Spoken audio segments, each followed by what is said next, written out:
Hello, welcome to Post Colonial Space. I'm Masood Raja, and in this video, I will continue my discussion of narratology. You remember that in the previous video, I had talked about the three tools that the editors of narratology develop through other scholars, right? And those were Fabula, the text, the story, and Fabula. So I will first read a little bit of how they explain it, and then we'll go into how further they hone the tools for the purposes of defining and articulating a more precise way of performing narratological analysis. So let's take a look at what they say. Now, this was the figure that you already saw in the previous video. But if we read what they say is the fabula is, according to Bal, and that's the scholar that they cite, a bare scheme of narrative events which does not take into account any specific traits that individualize agents or actions into characters and concrete events. That's how Bal defines the fabula. A description of the fabula or action would also omit any temporal or perspectival distortions. There are no flashbacks or variations in point of view at this level of analysis. In other words, in Bal's conception, the fabula is actually an action scheme. It is a synthetic abstraction, not the concrete, full-blown action that we construct when reading or watching a narrative.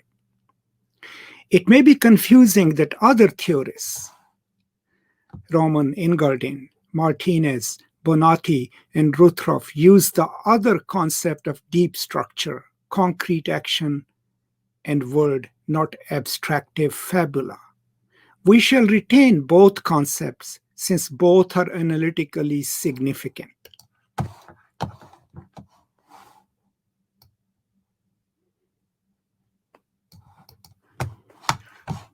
Let's go a little further. It may be confusing that other theorists, and I already read that, we shall retain both concepts since both are analytically significant. The full-blown or concretized action can be meaningfully opposed to a more abstract and reduced fabula or action scheme. It is also possible to draw up schemes of the story and the text, the reduced version of the text, best called a summary. By this method, we obtain the following critical tools: text, which can be summarized, story, story scheme, plot, and action, action scheme, fabula. The term plot, as used in everyday language, often designates a story scheme or an action scheme or a structure in between, mixing traits of both. So what they are saying is there are two ways people have looked at fabula. One is fabula as a raw material, right, of a story, to which then a temporality is added, characters are added, actions are added, right? When that happens, it becomes a plot. But before that, the fabula are in a jumbled form, right? And then there are other theorists who don't use the term fabula, but they are still working on that abstract level, and they call it an action scheme. And what they're saying is we are retaining both of these, and hence they say text can be summarized, so we will call it summary. Story can be the story scheme, that's the plot, and action is the action scheme, and that is the fabula. These are the three terms that they are theorizing, right? Summary, right? Story, and action. Okay. Now, here is the significance of fabula. That's why in the beginning of this introduction, the same editors also taught us that narrative analysis is now being done from different perspectives, from feminist, post-colonial, gender studies.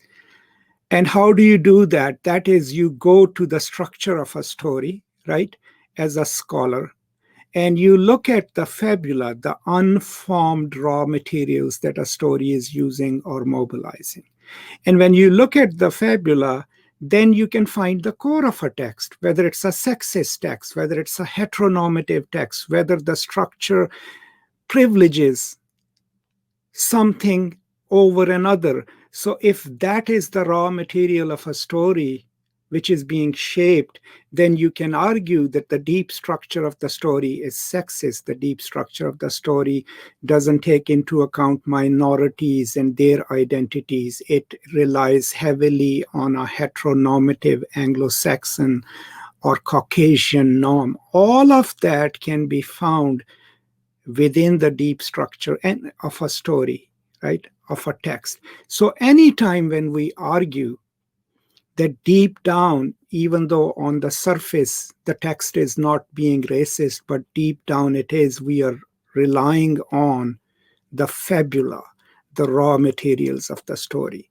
Now, the famous critique by Achebe of Conrad's Heart of Darkness, of course, there are obvious racist references in the text, but the critique is into the fabula. How is Africa thought of in its abstracted form, in its jumbled up form as this foil for Europe, right? That's what drives later the story.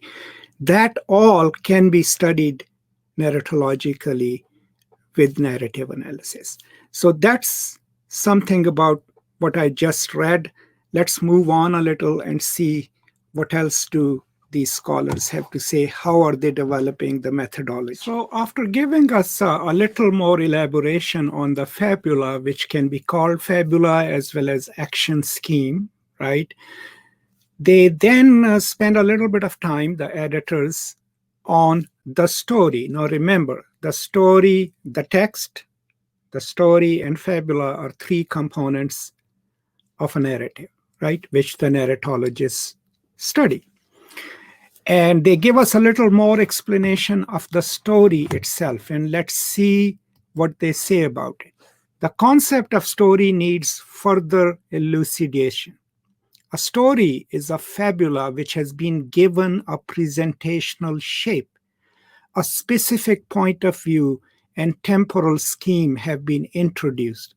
We could say that a story is a fabula as it is presented in a text, not the fabula as such. So it's pretty obvious then that a story, just like a fabula, is something to which no shape has been given, no flashbacks, no temporality has been added. When we do that, when we arrange the fabula in a temporality, give it a perspective, add a narrator, right, a sequence of events, right, and put it in a text, that is when it becomes a story, because it is fabula offered in a presentable form, in a movie, right, in a written text, in an oral story. That is when it becomes a story. It must then develop into something that can be presented, right? Let's read a little more. The text is not the story either. Story is still a synthetic abstraction we produce from the text. Now, I've looked up synthetic abstraction. So my idea is the synthetic abstraction would be an abstraction that we make from a given text based on our understanding of knowledge, our understanding of the structure, maybe not a natural abstraction, but a synthetic, because we are pouring it through the disciplinary training that we might have. But so far, I haven't found a precise answer to that. And when I find it, I will absolutely share it with you. Okay. It's still a synthetic abstraction we produce from the text, taking into account only its narrative aspects, considering it only insofar as it represents an action. We may recall that for Aristotle, mythos was merely one of several aspects of a literary work. A text is a linguistic construct, while a story is a cognitive scheme of events. Okay, let's stop here. So the distinction now that they are making is between a text and a story, right? The text offers itself to us in material shape, a written text, a movie, right? It already contains a story and the fabula that have been rearranged in a story. So the text itself has a material form. The story, even though it is arranged, it has a temporality, it has flashbacks, it has foreshadowing, right? But when we think of the story, we should not conflate it with the text, because the story is still organized fabula, which becomes a text when offered to us. And there is a distinction, because text, when it is offered, becomes fixed, at least in terms of its arrangement and presentation. The story can have different perspectives, different ways of telling it, and in that shape, it is an abstract because it can be shaped differently when offered in a text, right? And they give us examples of that. A text is a linguistic construct, right? While a story is a cognitive scheme of events, something that we can think, that we can imagine, right? In an arranged form, right? The same story can give rise to a number of texts. That's the point. For instance, when Kafka wrote The Castle in the first person and then rewrote it in the third person, the story remained essentially the same, but the text became a different one. So keep that distinction in mind. You can keep the same story but offer it in a different text. If it's a written text, just changing the narrator from first person to third person will change the text, but it will keep the same story. If that logic applies, then even changing the sequence of temporality, starting in the middle or in the beginning or at the end, will keep the story the same, but the text would alter. Another way the text can alter is, instead of a written form, you keep the same story and you tell it in film, record it and tell it in film. So the distinction is that the story has its own arranged fabula and its elements, right?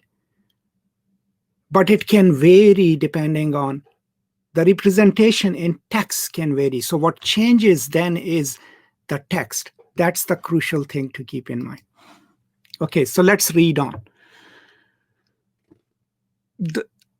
But the text became a different one. The same story could in principle be told by means of different texts, a film, a comic book, or a novel. But film adaptations of novels usually tell very different stories, even if the basic elements of the action are preserved. The story then can be looked on as a further structuring of the action. It may be ideally defined as the result of a series of modifications to which action is subjected. These modifications can be relative to time or to informational selection and distribution. Genette's mood, narrative discourse, and that essay is included in the book. Telling a story from a single character's point of view is one of many possible modalizations of the actions. Okay. So sometimes when you change the narration in a text from first person to the second person, the story can remain the same, but the text changes. But depending on, remember, what they are saying is fabula are raw stories, but also action schemes. What are action schemes? Let's say in structuralism, an action scheme is, let's say, a prince going to rescue a princess. That's an action scheme. That is the fabula. What happens in it is the story, how you arrange it and all. And then the text is how you tell the story. So the story, according to my understanding, can remain the same even though the text changes, but the story can also alter depending on how the text presents it, right? And that is what they are trying to talk about. But the story inherently is arranged actions, arranged fabula in a temporality, they have a time, they have a sequence, they have a narration, they have a perspective, right? And all of that arranges the actions, raw actions, or the fabula into a story, right? But when we abstract a story from a text, we go sequentially and we look at the temporality, but we have an idea of it. We have an abstraction of what this story ought to be about. And that is what they're talking about in this section, right? I'm sure I missed quite a lot here, but this particular video is only about further elaboration of the fabula and a clear understanding somewhat of what a story is, right? So story, remember, is the second element, the fabula, the story, and the text. And they will elaborate it further in the introduction, which I will read carefully and try to share with you in the next video. So I hope this clarified a few points.